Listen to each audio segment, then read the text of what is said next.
రామ్మోహన్ గారు ఎనలిస్ట్, అలాగే senior journalist and advocate, and Kapilavai Dilip Kumar గారు సీనియర్ కాంగ్రెస్ లీడర్, అదేవిధంగా మౌనిక సుంకర్ గారు బీజేపీని జాయిన్ అవుతూ ఉన్నారు. రెగ్యులర్ ప్రొసీజర్ ప్రకారం ఏంటంటే పొలిటికల్ లీడర్లు మాట్లాడించిన తర్వాత ఎనలిస్ట్లను మాట్లాడిస్తాం మనం. బట్ ఇవాళ కాంగ్రెస్ తర్వాత అనలిస్టులు, ఆ తర్వాత లాస్ట్ మాటగా నేను బీజేపీ లీడర్ దగ్గరికి వెళ్తాను. సో మౌనిక గారు, ఐ థింక్ మీరు మాట్లాడేందుకు కాస్త ఎక్కువ టైం నేను ఇచ్చేందుకు అవకాశం కోసం చూస్తా ఉన్నాను. రైట్, ముందుగా కపిలవాయి దిలీప్ గారితో మొదలెడదాం. దిలీప్ గారు, గుడ్ ఈవినింగ్. గుడ్ ఈవినింగ్, చెప్పండి.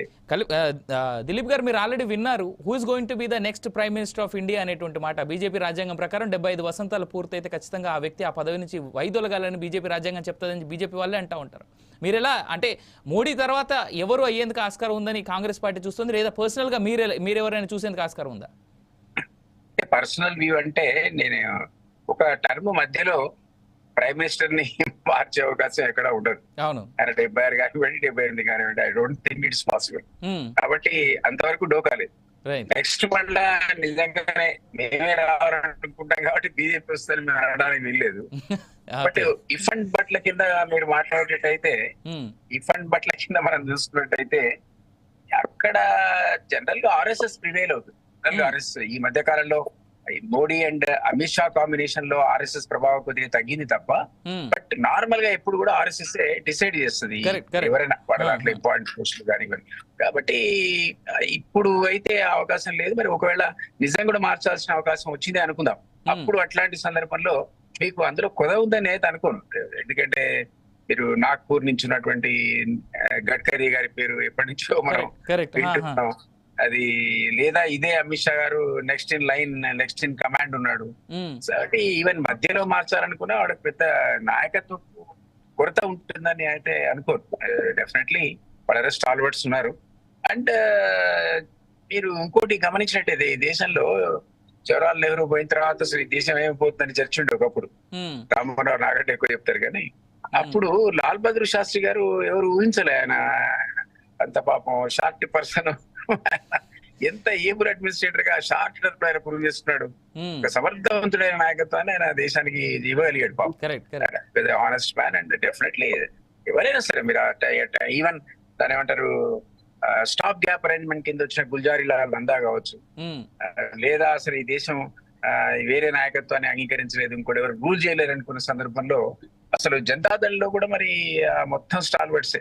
ప్రతి వాళ్ళు ఎవరికి వాళ్ళు ప్రైమ్ మినిస్టర్ స్థాయి ఉన్నటువంటి నాయకులు, నిజాయితీ అంత ఉన్నారు. వాడు ఏంటంటే చాలా కత్తులు ఒకే ఓవర్లో ఇమ్మడలేక ఆ ప్రభుత్వం కూలిపోయింది. కానీ అదర్వైజ్ ఇది వర్ ఆల్ స్టార్వర్డ్స్. 100 మంది వేళ్ల మీద లెక్క పెట్టేంత మంది ఈజీగా మనం 10 మంది కూడా లెక్క పెట్టచ్చు వేళ్ల మీద లెక్క పెడితే. అట్లాంటి వాళ్ళు సమర్థులైన ప్రధానమంత్రి కెపాసిటీ ఉన్న వాళ్ళని మనం చూసాం. అసలు మన పివి నరసింహ వారు అందరు కూడా స్టాప్ గ్యాప్ అరేంజ్మెంట్ అనుకున్నారు. ఈయన అందరు కూడా ఆశించి ఆయన పట్టుకొచ్చి మరీ పెట్టుకున్నారు. ఈయన ఏదో 6 నెలల తర్వాత మనం చూసుకోవచ్చు అని శరద్ పవార్ ఆశించాడు, ఇంకొక ఆయన ఆశించాడు, ఇంకొక ఆయన ఆశించాడు. ఆయన అందరి అంచనాలు తలకింద చేస్తూ అసలు ఈ దేశాన్ని సరళీకృత ఆర్థిక విధానం వైపు తీసుకెళ్లి 5 ఏళ్ల పాటు, అంటే నిజమైన అబ్సల్యూట్ మెజారిటీ లేకుండా, ఇప్పుడన్నా బీజేపీకి 2 టర్మ్స్ లో ఆ ప్రాబ్లం లేకుండా పోయింది. ఇప్పటికిప్పుడు 240 దగ్గర ఆగారు, కానీ గత 2 టర్మ్స్ అయితే అది అవసరం లేకుండా వాడు. అప్పుడు ఆయనకు ఎంత కష్టకాలం అది. ఆయన కేవలం అంటే నేను కూడా బొటాబొటి ఉన్నటువంటి మార్జిన్ తో 5 ఏళ్ల పాటు ఈయన అసలు ఈ దేశాన్ని నెట్టుకొని రాగలడన్నటువంటి ఆయన అత్యంత సమర్థవంతంగా పరిపాలించి అప్పుల్లో ఉన్న దేశాన్ని తీసుకొచ్చి పటిష్టమైన ఆర్థిక ఉన్నటువంటి ఆర్థిక వ్యవస్థగా దాన్ని రూపొందించాడు ఆయన. అది combination of Manmohan Singh and PV Narasimha Rao. Even first term of Manmohan Singh కూడా డెఫినెట్లీ చాలా ఎఫిషియెంట్ గా పరిపాలించాడు. సెకండ్ టర్మ్ వచ్చేవరకు ఆయన కోటరీకి బానిసాడని, ఎస్ ప్రైమ్ మినిస్టర్ అని, పప్పెట్ ప్రైమ్ మినిస్టర్ అనేటువంటి స్టాంప్ లాగా, రబ్బర్ స్టాంప్ లాగా మారాడని ఒక అపఖ్యాతిని మూటగట్టుకున్నాడు తప్ప ఆయన కాంగ్రెస్ నుండి ఆ మాట అనకూడదు అసలు. బట్ డెఫినెట్లీ ఆయన సెకండ్ టర్మ్ లో, మొదటి టర్మ్ లో ఉన్నటువంటి ఆయన పేరు అది రాలేదు. బట్ నేను అనేది ఏంటంటే మన్మోహన్ సింగ్ ఎంత సౌమ్యుడు ఆయన, అట్లాంటి వాడు ఏబుల్ అడ్మినిస్ట్రేటర్. మీరు 2 టర్మ్స్ తర్వాత కూడా ఏమంది కాంగ్రెస్ తిట్టినా, ఇంకో నాయకుడిని తిట్టినా అసలు మన్మోహన్ సింగ్ అవినీతి పరుడని ఒక్కడనగలుగుతాడా ఈ దేశంలో? అనలేడు. సో అట్లా ఎక్కడైనా సరే పార్టీ లోపల నాయకత్వపు లేమి గాని కొరత గాని ఉంటుందంటే అది తప్పు. ఎక్కడి నుంచో ఎవరో వాళ్ళు పుట్టుకొస్తారు. ఒకరి కంటే అతని కంటే ఘనుడు ఆచంట మల్లన్న అన్నట్టు అట్లా వాళ్ళ పరిపాలన ప్రతిభ అనేది ఒకసారి మీరు అధికార పగ్గాల చెప్తే వాళ్ళ కథ ఏంటో మనకు తెలుస్తుంది. ఇక్కడ P Narasimha Rao failure chief minister, government of ఇండియాలో పోయి prime minister, most popular prime minister అయ్యాడు. అట్లా ఈవెన్ బీజేపీలో కూడా ఈవెన్ ఉత్తరప్రదేశ్ చెందినటువంటి ఆయన పేరు కూడా ఆ మధ్య కాలంలో బాగా మారిపోయింది, యోగి ఆదిత్యనాథ్.